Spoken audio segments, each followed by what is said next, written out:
2 hari, tambah dengan hari ketiga hari ini sudah berapa orang yang diperiksa kemudian yang rapid test untuk. Jadi hari sampai jam 4 tadi sudah ada 50 orang, 4 yang positif. Kemudian ini dari laporan semua titik ya, ada 10 titik. Kemudian satu yang sudah kami bawa ke shelter. Kemudian 3-nya nanti kami akan follow up untuk dibawa ke shelter. Sudah berapa banyak semua yang positif selama 3 hari ini? Hari saya lupa betul. Hari pertama 28. Ya. Hari kedua kemarin berapa? Saya ini angka kemarin yang jelas kalau kemarin masuk shelter itu 8. Kemarin 8 yang masuk shelter. Kemarin 28 ya. Kemarin 28 ya? Kemarin 28. No, tidak, bukan 28. Kemarin 17 betul. Kemarin 17. 28 17. Ya. 28 17 berarti 35 ya. Tambah hari ini yang sudah. Tambah hari ini 4. Ya. 39. Ya, 39. Dan hari ini saya lihat sepertinya warga semakin berkurang. Jadi salah satu indikator kalau hari pertama 405 orang yang ketangkap kemudian diperiksa, kemarin itu 140 sekian kan. Kemudian hari ini sampai jam 4 untuk keseluruhan itu baru 50. Mudah-mudahan akan berkurang terus. Ada kendala mungkin atau mungkin ada hal lain terkait dengan pemeriksaan dan pelaksanaan PSBB? Iya, secara teknis khusus untuk pemeriksaan kami tidak mengalami kendala. Memang negosiasi pemahaman masyarakat terkait untuk karantina maupun isolasi itu yang memang harus diberikan pemahaman, tetapi kami tetap memantau. Masyarakat sedikit meragukan hasil pemeriksaan, tetapi yang kami mau sampaikan ke masyarakat bahwa hari kemarin, 2 hari lalu, dan hari ini yang sebentar kami umumkan ada penambahan kasus, itu ditangkap dari hasil tracing kontak. Ini juga termasuk penjaringan kasus tracing kontak dan menunjukkan hasil hasil antibodinya positif, rapid testnya positif, itu memiliki kecenderungan juga untuk positif. Seperti itu. Jadi tetap perlakuan kami sama, semua orang yang antibodinya positif kami nyatakan bahwa dia memiliki peluang untuk dinyatakan terinfeksi, apalagi di wilayah transmisi lokal. Kalau kita lihat ini hampir sebagian besar masyarakat yang bergerak ini mereka dari zona kuning ke zona merah, demikian sebaliknya. Ini yang dikhawatirkan.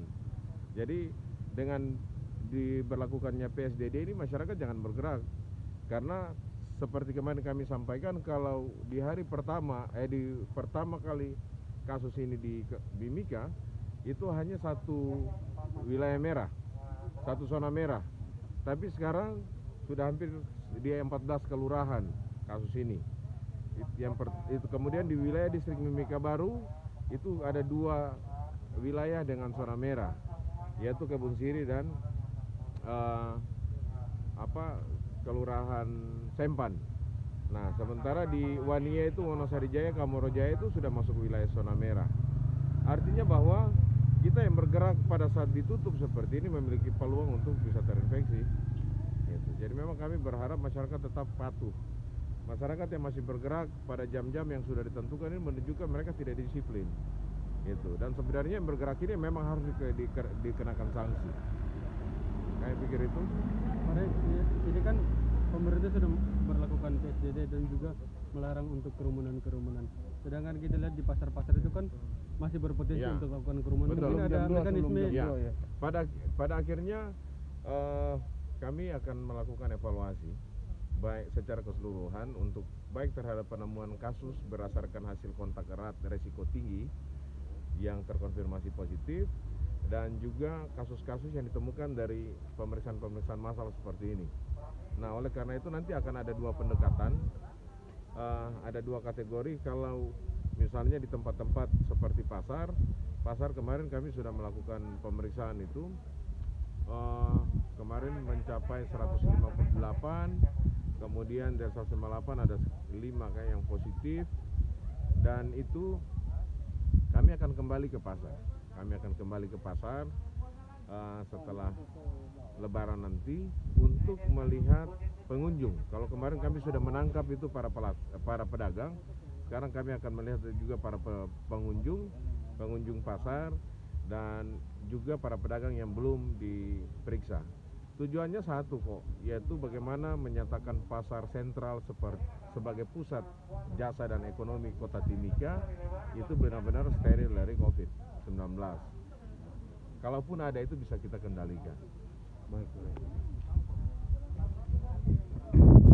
Oke, di sini tempat pemeriksaan atau pelaksanaan rapid test buat warga yang terjaring razia melewati waktu PSBB. Ini salah satu masyarakat yang sedang diberikan pengarahan terkait dengan PSBB. Ini perawat-perawat yang selama 3 hari berturut-turut hadir dan selalu memberikan pelayanan yang terbaik kepada masyarakat.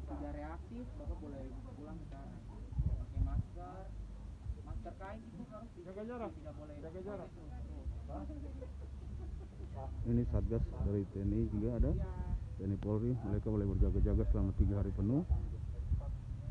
Tim gabungan ini TNI Polri, Dinas Perhubungan dan Satuan Polisi Pamung Praja, ada juga tim relawan, tapi sekitar 17 titik untuk Mimika dijadikan kawasan pelaksanaan PSBB ini. Ini di pertigaan lampu merah Cendrawasih Budi Utomo, Kabupaten Mimika.